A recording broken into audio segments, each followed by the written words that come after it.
If you want a curly hair routine that takes less than 30 minutes, then this video is for you. And spoiler alert, this routine took me 16 minutes from start to finish, meaning shampoo to fully dry, 16 minutes. In this video, I'm going to walk you through my routine from washing to drying and show you all the tips and tricks that I do to help speed up my routine to show you that you don't have to spend an hour on your hair to get good results. Honestly, this is how I usually wash and style my hair because I just don't like to spend a lot of time on it. So with the tips and tricks that I'm about to show you, you can also have a quick routine. So of course we are going to start out with our shampoo, and I want to stress that with this whole routine you want to choose products you know work really well for your hair already. Use a really good shampoo that doesn't require a lot of scrubbing and having to reapply so that you can wash your hair really good as quickly as possible. After rinsing out, then you're going to use a conditioner that has really good slip to speed up the detangling process. Now I'm using a brush, a wet brush, because it's just so much faster than trying to use my fingers, and we're trying to go as quickly as we can. Now I'm going to rinse out the conditioner and work on creating my clumps. So this part's really important because we're going to clump our hair before we apply our styling product. So I am just using my fingers to rake through and scrunch and create these nice clumps and loosen my hair from the scalp, which is why I'm flipping from side to side and trying to pull the hair away from my scalp. The last step is to put my hair in a plop for just a few minutes to remove the excess water and speed up our drying time.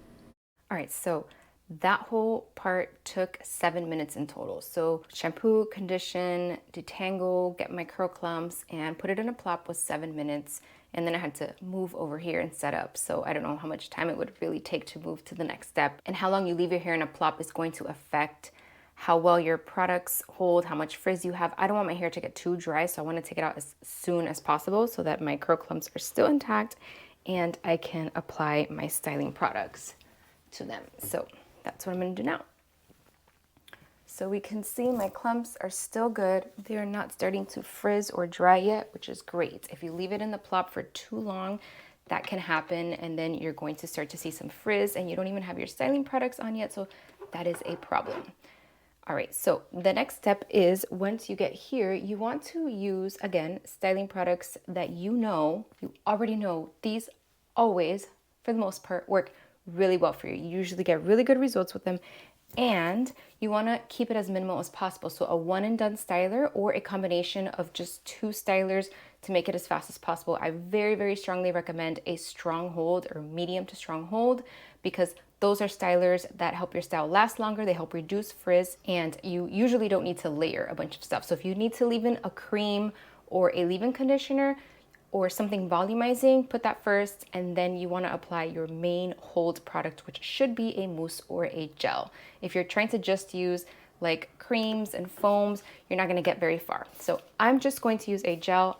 This Curlsmith Hydro Style Flexi Jelly has been working really well for me lately, so I'm not going to test anything else. I'm just going to use this. Oh, I just broke the bottle. And we don't want to disrupt our beautiful curl clumps that we have, so we are going to glaze and scrunch our product in. So I'm just adding a little bit of water so that I can emulsify. And I've just split my hair kind of in half. And I'm gonna glaze, so I'm gonna gently glaze it over. I don't want to disrupt things too much. I'm not pressing really hard. I'm just kind of passing my hands over, and I'm scrunching. And I'm going to do the same thing on the other side. We're going to do this a couple of times just to make sure we get good coverage, because we're not styling on wet hair, and we're not sectioning it, and we're not doing brushing. We're not going to get as good coverage like this, so you can pick up sections like that and make sure that you're getting it everywhere. But I am also going to flip over and add a little bit more. I want to make sure that I don't have any spots that I leave without product, because then we're going to have frizz, and I don't want to have to redo this all over again tomorrow. So if your hair needs moisture, then I recommend a good gel that is somewhat moisturizing, like the Mop Top or the Trelux. Those are really nice gels. If your hair type is more like mine, where it doesn't really need that much moisture, then you can just go straight into your main styling product, a gel. And it doesn't necessarily have to be a moisturizing gel. If your hair is really thick and dry, then you really want to make sure that you're layering something underneath it to help it last as long as it can. All right, I've got some product in my hands. Okay, we are at 8 minutes in total right now. And I'm basically done with this part.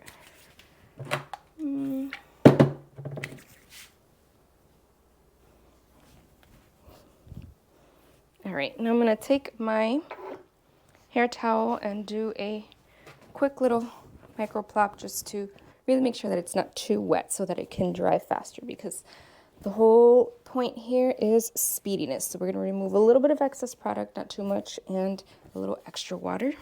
If you have extra time and you really want that extra definition, you can certainly come in at this point with a brush and you can brush style any parts of your hair. I would, if I were to do that, I would probably just do my front pieces like right here and maybe like the top layer, and that will take you a couple of minutes. I wouldn't do more than 3 to 5 minutes in total, and that'll at least give you some really good definition at the top layer and around your face where you can really see it and you don't have to stress about what's underneath. All right, the last step is diffusing. I don't air dry because I don't like the way my hair looks when I air dry. Number one, it's very stretched out and flat, and it doesn't last very long. When I air dry, my hair looks good for the first day, and then the next day it's just like fluffy and it just doesn't look good. So I always diffuse.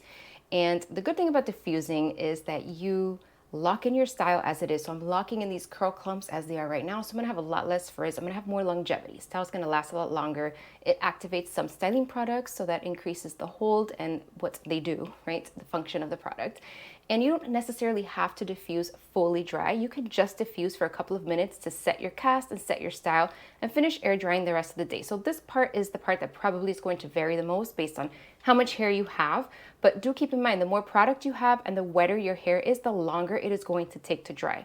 So less water in your hair and less product in your hair means it will dry much faster, which is why I stress, don't do more than 2 styling products. Don't put too much moisture in your hair. Micro plop once or twice. That way we can speed up the drying process as well. So I'm going to diffuse to about like 80-90% dry, and we'll see how long that takes. Now when you start diffusing, you want to hover diffuse first. You want to really set the style and not encourage any frizz. You can do high speed, high heat. This dryer gets really hot, so I'm doing lower heat, but I'm doing medium speed. And then I go in and focus on the root area because that's the part that takes the longest to dry. And then I will go in and do some pixie diffusing to encourage some shrinkage and really lock in the ends of my hair. All right, so I diffused for 7 minutes, which means our total time right now is 16 minutes. So it took me 9 minutes to shampoo, condition, style, and microplop my hair, and then 7 minutes to diffuse it. And it is like 95% dry. It's almost completely dry. So you can see I even have a little bit of a cast, which is very difficult for my hair to achieve, but because it was so dry, like damp versus really wet when I added the gel, it helped me to actually get a cast. And you can see I've got really, really good definition, even though I went quickly. So we really are not sacrificing much by speeding things up and cutting corners and not doing all the things. I don't have as much definition in the root area, but I don't mind that, especially because the fluffier my hair is, the more voluminous and less see-through it is. So I'm just gonna shake it out a little bit. And this is a 16-minute routine, and that is with me kind of slowing down and walking you through all the steps. It would probably take me even less time if I wasn't trying to model everything, make it easy to see on the screen. I'm really, really happy with these results. All right, so I actually have to get out of the house very, very soon.